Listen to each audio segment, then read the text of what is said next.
On Thanksgiving, my son raised his glass and said, "To the woman who gave us this house, my wife's mother." I stayed silent. The next morning, I took back the $17.50 estate and left them a note.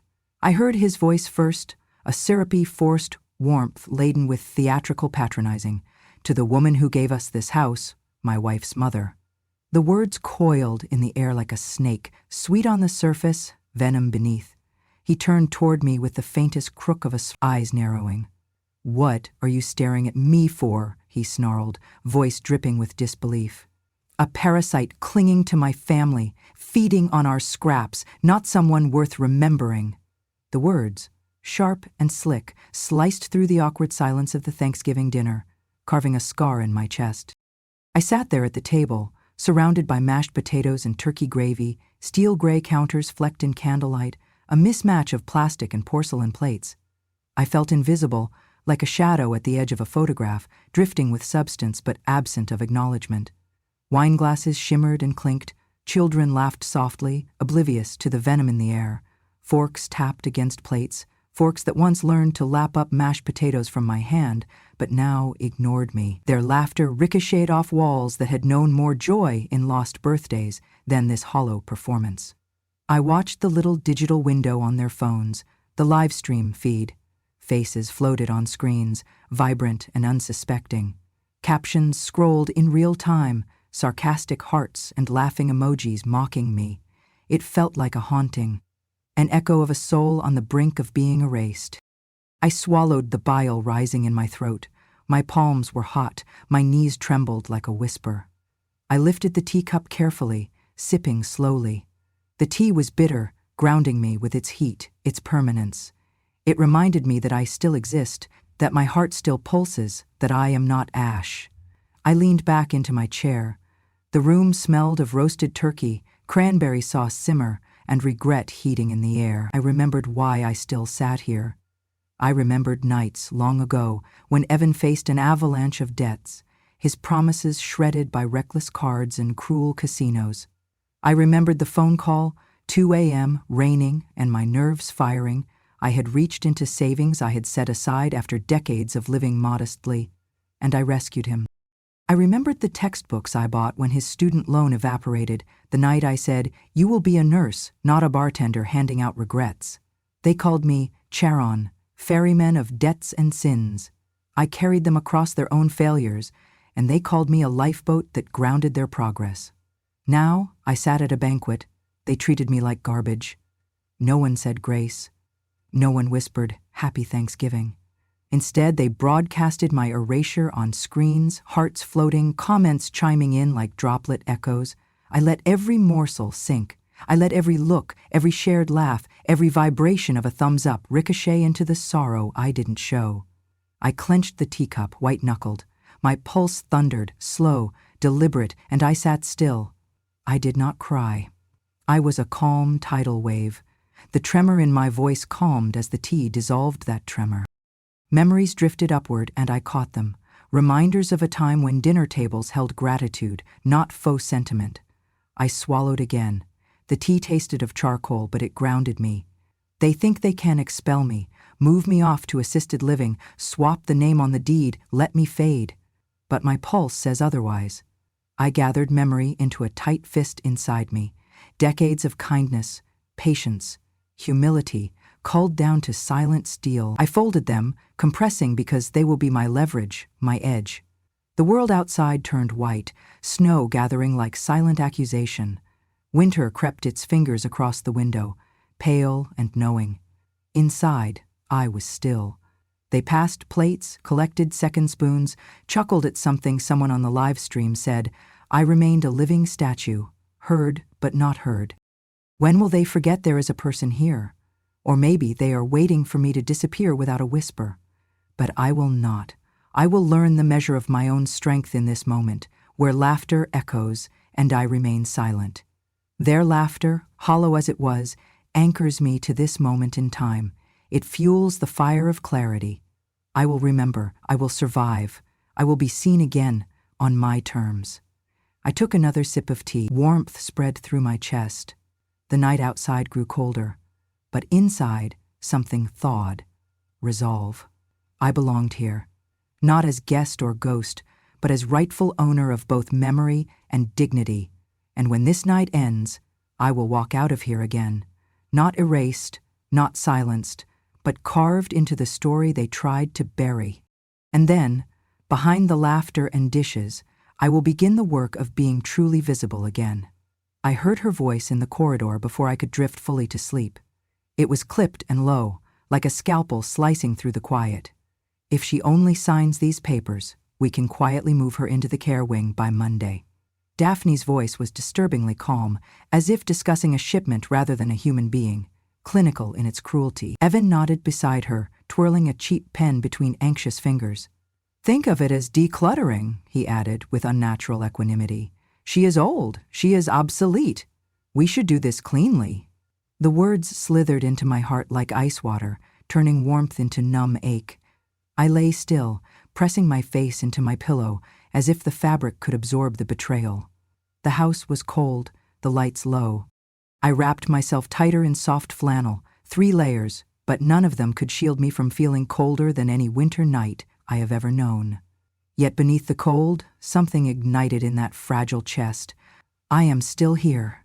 Pretending to be asleep, I heard the soft click of footsteps retreating. They thought I was gone, suffocated, erased. But I was still here, so I let them go, and with the faintest strength I possessed, I rose quietly, naked feet touching cold floorboards that carried echoes of childhood laughter. Months ago, in one of Daphne's frustrated outbursts, she had flung a tarnished silver locket at me, a tacky, mass-produced chain with a dull pendant they considered worthless. She said it was mine, if I would stop, holding everyone back with my old-fashioned thrift and reluctance to sell the family home. It was a gift in disdain, a gesture of irritation that clipped with contempt. I held it in my trembling palms now. The chain was bent, the leaded glass felt cold, and I knew this would be my shield. With gentle precision, I placed a tiny digital recorder inside, wedging it into the hollowed interior. I purged the battery and slipped in a fresh one. Now it was a sentinel cradled near my chest, marking every word, every plan. The next morning, pale dawn filtered through curtains. At the breakfast table, they passed me a cup. Inside were pills, colorless, tasteless sedatives they believed I would swallow without question.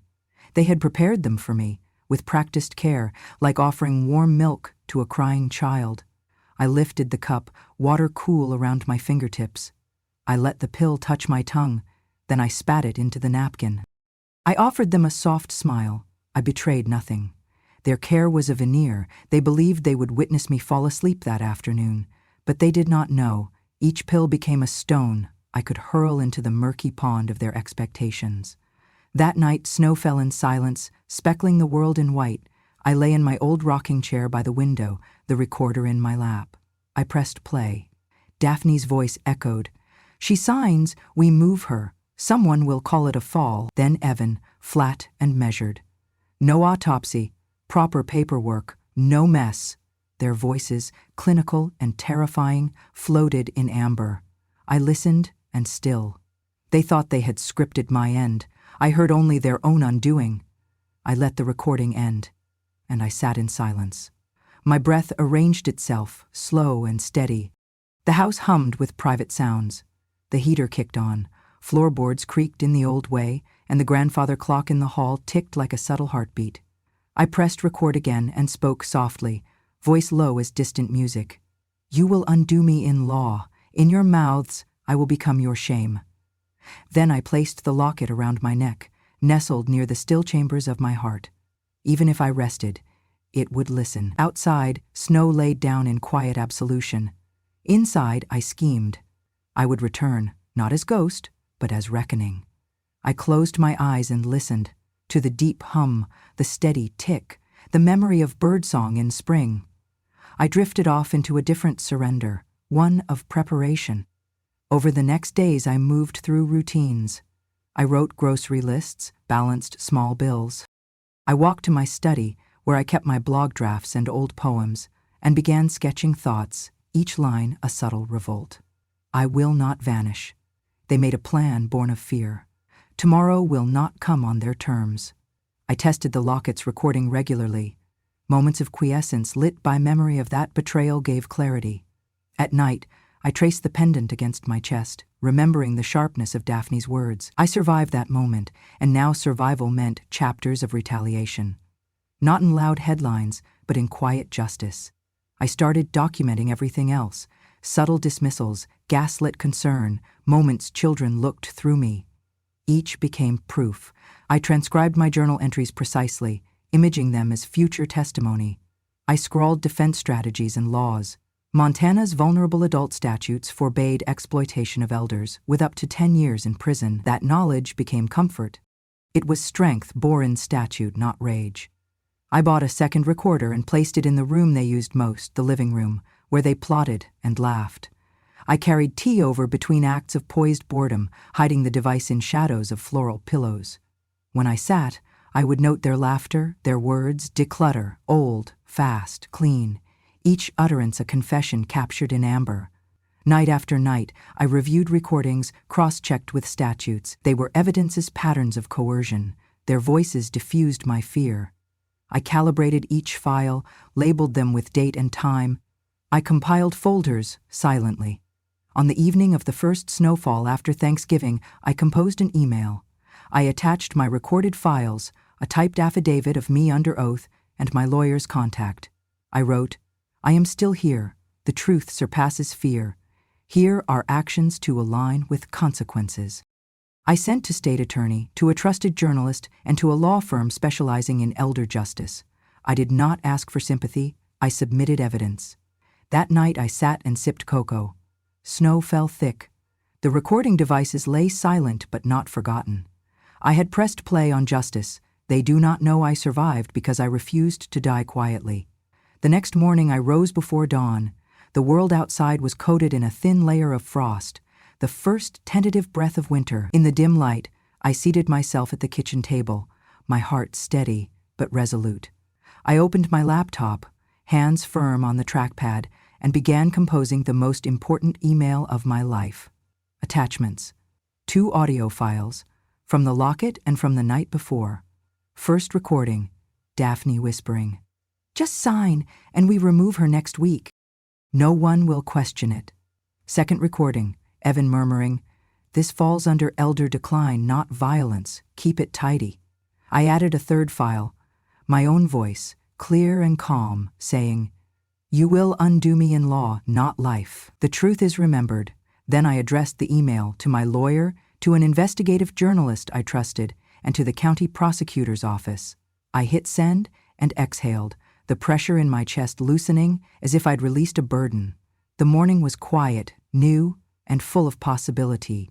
In Montana, exploiting a vulnerable adult, especially through undue influence or deceit, is a felony punishable by up to $10,000, 0 cents in fines, and up to 10 years in prison under Section 456333 of the Montana Code. As a result, Elder Protective Services and county prosecutors are required to investigate such claims when evidence is presented. I walked to the living room in time for them to arrive down the hall, garbed in hypocrisy. They were ready for a breakfast of lies. They were not expecting me. I carried myself in, quietly but with purpose, and announced softly, "I have a statement to share." Their fork paused mid-air. Then I began live streaming directly from my phone, set so it would broadcast across all channels I had activated. Facebook, Instagram, Twitter. I turned on the camera facing me, winter light soft on my skin, fierceness glinting in my eyes. "My name is Helen Archer," I said. My voice was measured, unwavering. "I am still alive, and I have not forgotten what you said."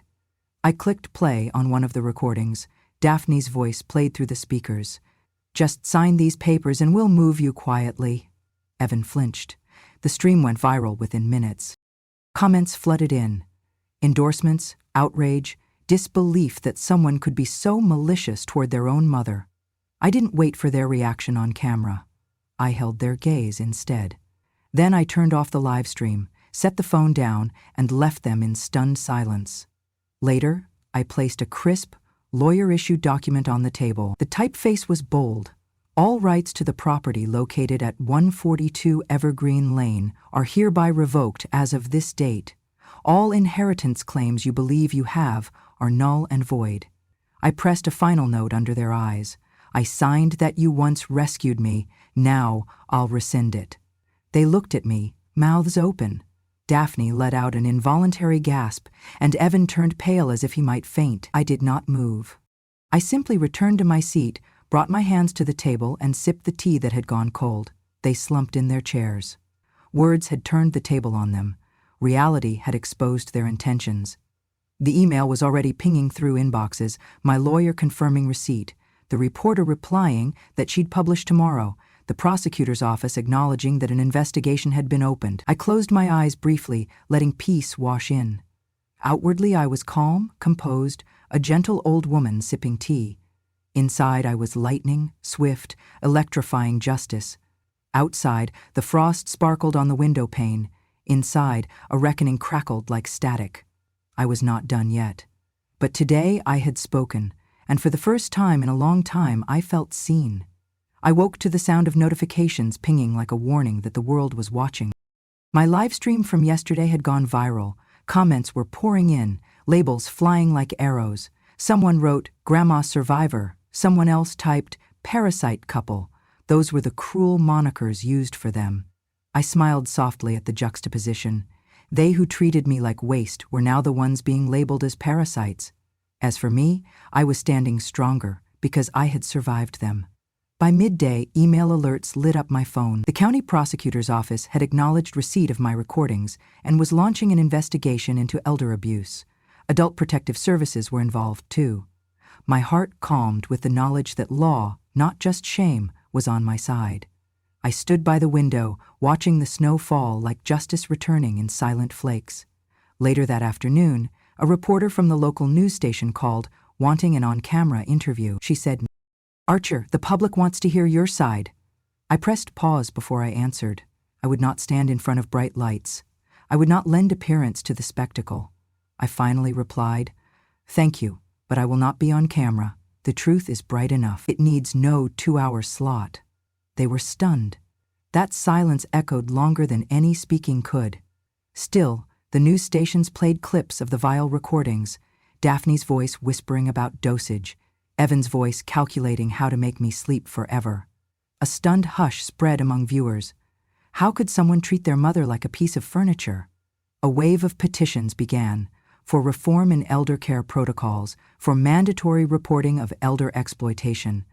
In the days following, community centers posted flyers, Elder Financial Abuse Awareness Week.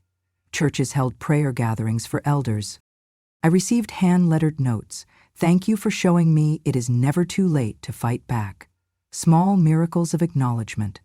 Meanwhile, Daphne and Evan retreated into their rooms like shadows avoiding the dawn. No apologies came. Their mouths opened and closed without sound. They had underestimated the power of being remembered. I walked past the dining room that afternoon, light through the frost painting ghostly shapes on the carpet. They were still there, frozen at the table where they meant to celebrate me, but where they instead celebrated themselves in ignorance. I walked quietly past and out to the porch, letting the cold air coat my cheek. It felt like permission to breathe, to exist, to reclaim. That night I wrote in my journal, "They called me garbage. I remind them that garbage buried will rot, but I have learned to grow from it, and I meant it." I did not need to speak louder. My silence, now matched by community support and legal action, sang. I watched the judge's ruling on television in my quiet kitchen. The speaker, austere and clipped, said, "Ms. Daphne Archer is hereby deprived of custody. A person who regards their mother-in-law as worthless lacks the moral foundation to guide a child." I stared at the screen, feeling the weight lift from my shoulders. Justice wearing a judicial robe, not a headline's flash. Within 48 hours, Evan's bank notification came. "Your accounts have been frozen." He attempted to withdraw funds for living expenses, but the bank flagged him. "Unusual activity," they said. His employment collapsed under the weight of scandal. My own money, legally anchored, felt safer than ever in its trust. Daphne and Evan recorded a public apology on live stream that flickered on my tablet. She said sorry, her voice cracking. "I'm sorry for how I treated my mother-in-law." The comment section exploded. "You treated your mother like trash, now live as one." "Hello, Mother? Is that you calling for help now?" Thousands of comments drained the sincerity from her apology until it hung limp on the screen. I didn't look away. Across from me lay a slice of cake I'd scored from a cafe, plain vanilla with "Hello World" iced across its surface. The irony was not lost on me. I cut a bite, tasted sweetness and irony in every crumb. I chewed thoughtfully while the live stream played on. Evan's eyes were red, not from remorse, but from the realization that he had lost far more than legal standing. His dignity, once anchored in inherited wealth, vaporized in public scorn. Daphne pressed the screen as if she could fingernails scratch her way back to favor.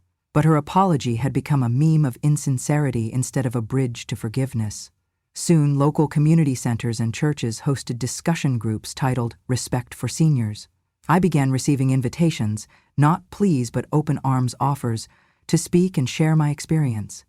I declined each in-person interview, whispering to myself, silence amplified truth. Instead, I continued delivering short blog posts. One evening I published a photo of home-baked bread and a line, "Bread is best when kneaded with care, not taken like owed property." That post went viral among older adults seeking dignity. More private letters came, grandparents thanking me for giving them courage to stand strong. One afternoon, I walked into my study and found a letter from Evan, typed, stiff, addressed simply, "Mother." Inside, he wrote, "I'm sorry. I understand now the weight of words. I fell into the trap you avoided your whole life. No tears drawn, just the crack of acceptance finally escaping lips that once spat contempt." I laid the letter flat on the table beside the "Hello World" cake. I didn't respond. The letter was his healing. Mine was staying silent, but strong. Outside, the lake mirrored the sky, gray, calm, unbroken. I sipped my tea sitting on the porch and heard children's laughter drifting from the neighbor's yard. I smiled. That laughter once felt out of place to me, too young, like the future forgot me. Now it felt grounded, life continuing unapologetically. I closed my eyes and felt the flame of justice steady inside, not explosive, not loud, but enduring. They had tried to erase me quietly, now I existed loudly in their absence. I did not seek validation, but somehow it found me. Invitations came quietly. An email from a local nursing home's nonprofit asked, "Will you serve as our part-time advisory nutrition consultant for our aging community?" I read the message again. Aging people deserved nourishment not only for body, but for spirit. I accepted. As I closed my laptop, I thought, I will feed people more life than fear. Since the live recordings and legal victory, my blog Second Harvest has become a modest hub for elder strength. I write about vitamin-rich soups to strengthen bones, quiet walks for mental health, how fresh air heals insomnia. Comments trickle in. "Thank you," writes Mrs. Parker, age 92. "Your words remind me I matter." I type back, "You always mattered." Word spread beyond our small town. Local councils invited me to guest write in their newsletters, "Words of Quiet Wisdom," to share so simple daily rituals for seniors. They never asked for my photo, just my words. One afternoon, a thick envelope arrived. Inside, a shaky script penned by an 87-year-old widow named Agnes. She wrote, "After reading your story, my grandson came home and told me he'd apologized to me for ignoring my advice. He said you gave him courage to see his grandmother as a person, not a relic." I held that line long after tears blurred the ink. Agnes and I exchanged handwritten letters across streets and zip codes. She sent a small framed photograph of granddaughter and grandmother planting tulip bulbs, sunshine blazing like hope behind them. Meanwhile, the phrase, "Helen Archer," began to surface online with adjectives that surprised me. Resilient, brave, defender of elders.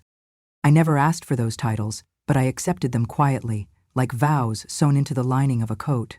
At the nursing home advisory meetings, I spoke softly about simple diet tweaks, turmeric-steeped oats for inflammation, pantry essentials to stretch small budgets, ways to preserve dignity while living with chronic illness. Nursing staff took notes. Volunteers passed it door to door. I whispered health into despair. One evening I returned home to find the fridge stocked with fresh produce from a local food bank. Mystery donor, no note.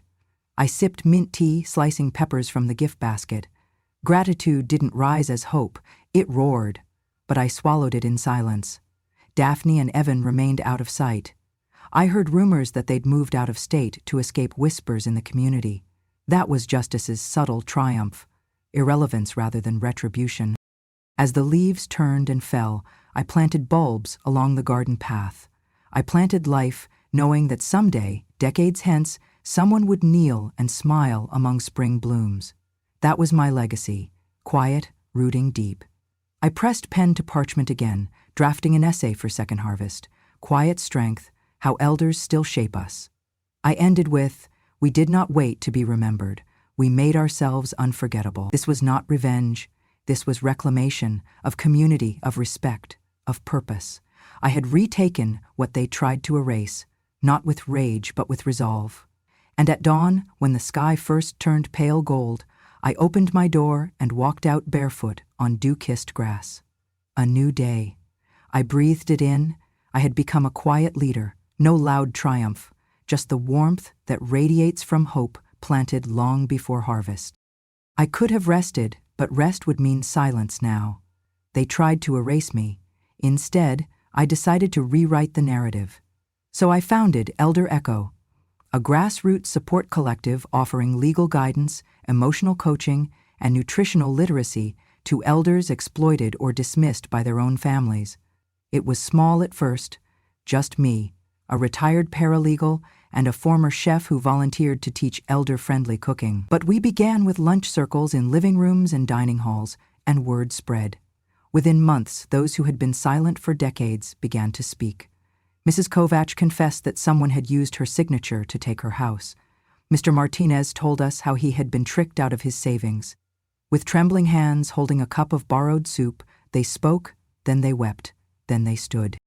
I witnessed an honesty I could not have predicted, a slow flowering of courage born from shared vulnerability. The laughter and tears echoed, not against walls, but through relationships being rebuilt. Elder Echo became a pulse, a quiet revolution.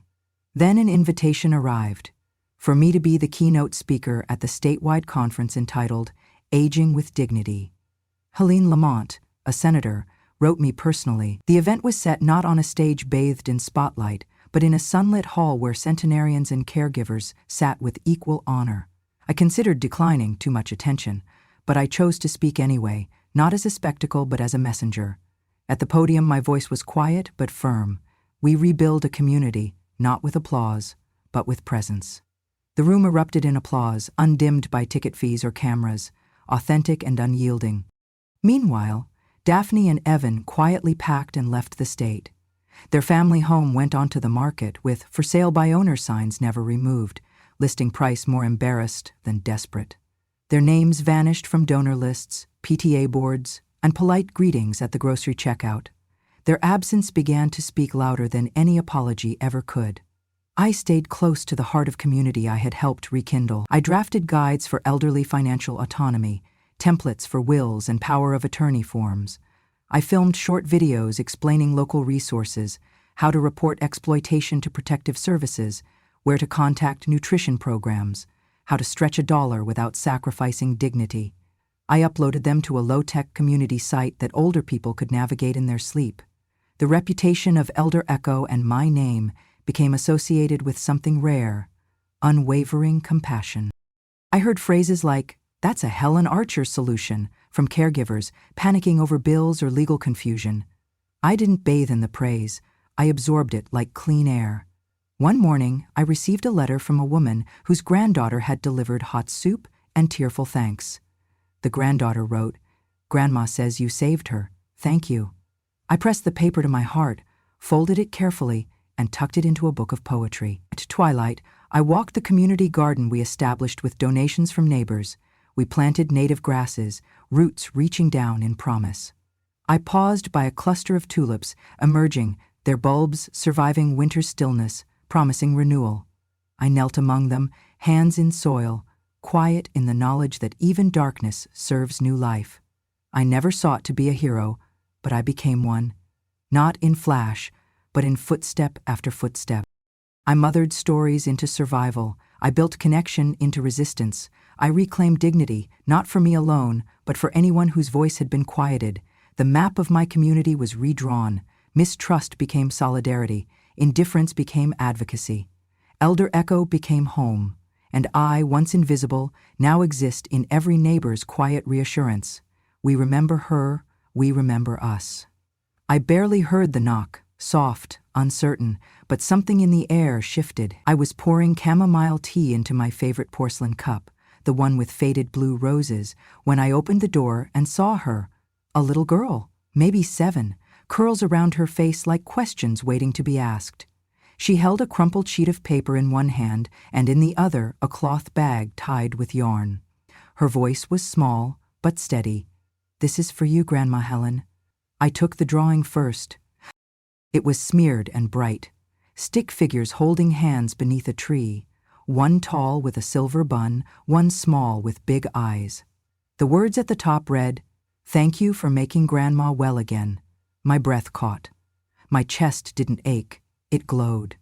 I invited her in. She nodded, followed me to the kitchen table without hesitation. I poured her a cup of tea, lukewarm and sweetened with a touch of honey. She sipped it like it was the most important thing in the world. I asked, "Are you afraid of getting old someday?" She shook her head, looked me straight in the eye and said, "No, I think getting old like you is really cool." I laughed, a soft sound, more like relief than amusement. "Old isn't scary," I told her. "Being forgotten is." She tilted her head, absorbing the words like sunlight through a window. I pointed to the jars of Nutribiome lining the pantry shelf, each labeled, dated, humming quietly with life. "That helped your grandma," I said. She nodded.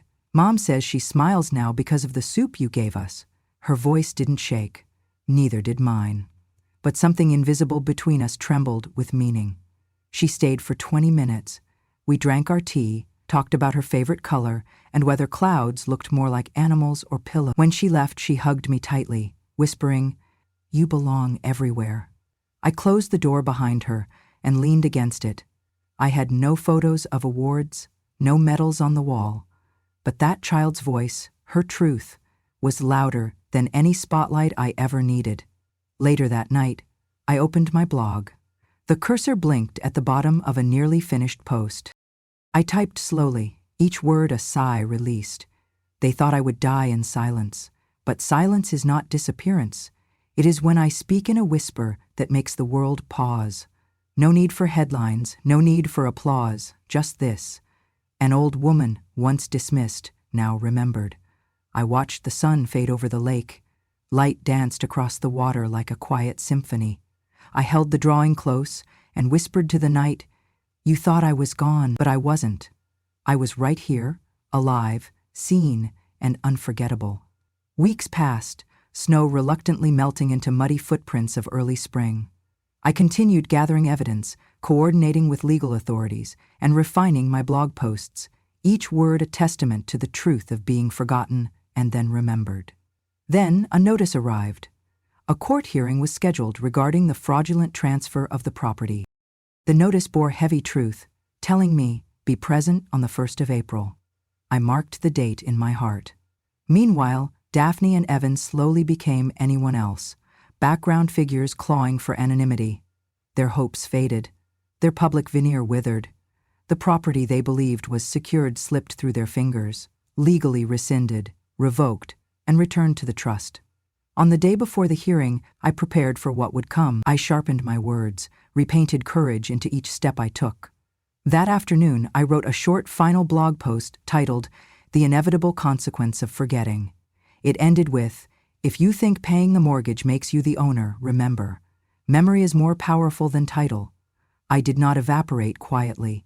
I returned in law, in story, in every truth you spoke in vain. That night, standing by the window, with rain finally washing away the last of winter's frost, I knew the circle was closing. The next morning, the courtroom was still and hushed. The judge's gavel sounded procedural but final. Property title reversed back to the elder trust I had established. The fraudulent transfers declared void. Restitution ordered. Daphne's face collapsed in the front row. Evan slumped, eyes closed. Lawyers whispered, some in sympathy, some in pity. The elder advocacy groups I'd begun working with were recognized in the gallery, familiar faces who once stood behind me, and they now stood with me, power in solidarity. When the hearing ended, I did not speak. I simply walked into the lobby, past the reporter's camera, past the whispers. I carried a small ceramic dish with half of a plum tart, a dessert Daphne used to mock as old-fashioned. I walked into the sunlight and offered it to an elderly woman sitting alone by the door. For you, for the long roads we've traveled. The woman's smile said everything gratitude could. And what of them? I later learned that Daphne, in the weeks that followed, applied to work in another state. She was not hired. Everyone had seen the transcripts, the recordings, the headline, the mother-in-law who fought back. Evan's banking license was suspended for misrepresentation. He applied for a job as a clerk and was turned down. They became known not as affluent heirs, but as cautionary tales. Back home, I re-entered hallways once lined with loneliness. A letter arrived, signed simply E. It said, "I cannot promise I'll always remember your name, but today I do. You gave me hope." I held the letter to my chest and let tears come. Not tears of pain, but tears of release. This was not revenge for playback. It was triumph in silence, legacy in action. I placed a green wreath on the door, the wreath of renewal. Then I added a porcelain plaque beside it that read, "Here lives a woman who chose remembrance over bitterness." And now, as seasons turn and the old house stands sturdy on the corner of Maple and Elm, stories are told of Helen Archer, the woman they thought would vanish. The way she took back her legacy, not by force, but by proof. By patience, by making silence complete, only to speak when they weren't listening and be heard. So when the wind rustles through the leaves and sunlight catches on her wreath, she knows being forgotten was never the end. It was the setup for her greatest echo. When dawn broke, it crept across the hardwood floor in soft ribbons of golden light, illuminating the small kitchen table where I sat enjoying a cup of just steeped tea. After everything that had transpired, the live stream, the legal battles, the community rising up, I did not expect a sunrise to taste so much like victory. Yet here it was, brushing away shadow and doubt, as tangible as the warmth in my shoulders. I rose and stepped onto the porch. The garden tulips, faithfully planted, lifted their petals to greet me. They were still there, an uprising of color born from soil I had tilled with purpose. Each bud seemed to say, "You are not forgotten." My breath caught. I moved slowly to the mailbox. Inside lay a letter, handwritten, the script slightly shaky. Opening it, I found a small note and a pressed wildflower. The note read, "Dear Helen, I do not know you, but you remind me that age is not a burden, but a story. Thank you." A stranger's gratitude. It felt sacred. I tucked both note and flower inside the book I carry in my bag. Behind me, at the living room window, the old family home glowed with morning light, a symbol they once thought they owned. Now it stood quiet, no announcements, no new claims. It belonged to the community, to memory, to me, embodied in the words preserved and actions taken. I closed the door lightly and returned indoors. The phone buzzed with notification. Rather than dismiss them, I read them. A nonprofit had credited our Elder Echo initiative with preventing elder exploitation in over 100 cases. A modest but important milestone. My cheeks warmed with kind satisfaction, not pride, but purpose realized. I opened my laptop and composed an email to Agnes, the 87-year-old who had sent that first message of courage. I wrote, "Your letter was a seed. Today I hold new stories blossoming because of it. Thank you for reminding me that legacy blooms quietly, one heart at a time." Before sending, I paused to look around the room. The locket lay on the counter, like a memory with edges sharpened by truth. The recorder no longer seemed necessary. My enemies had already buried themselves in their own dishonesty. Their lessons were delivered. I brewed a second cup of tea and poured it into 2 mugs. I walked to the living room and placed one mug near the window, where children's laughter drifted in from the neighborhood. I thought of that little girl with the drawing, the one who looked at me and saw something worthy of admiration. I raised the second mug as if to toast her memory. To all the little ones who will remember the story, rather than the horror. who will choose compassion. Then I stepped outside with the mug of tea in hand and watched the day fully arrive. The wind smelled of mulch and possibility. I let the warmth settle into my bones. I did not need to enthrall the world with speeches. I needed only to sit, to sip, and to exist fully in this morning's light, a testament to resilience and quiet justice. My final words for today are not written, but breathed. Held in this exhale, I was forgotten. Now I remain unwavering. If this story stirred something inside you, if it reminded you of a grandmother, a neighbor, or even a version of yourself that was once overlooked, do not let it fade in silence. Because silence is not absence. Silence is where justice begins to grow.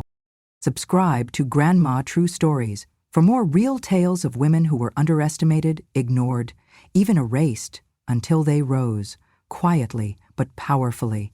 Because when a grandmother speaks, the world finally listens.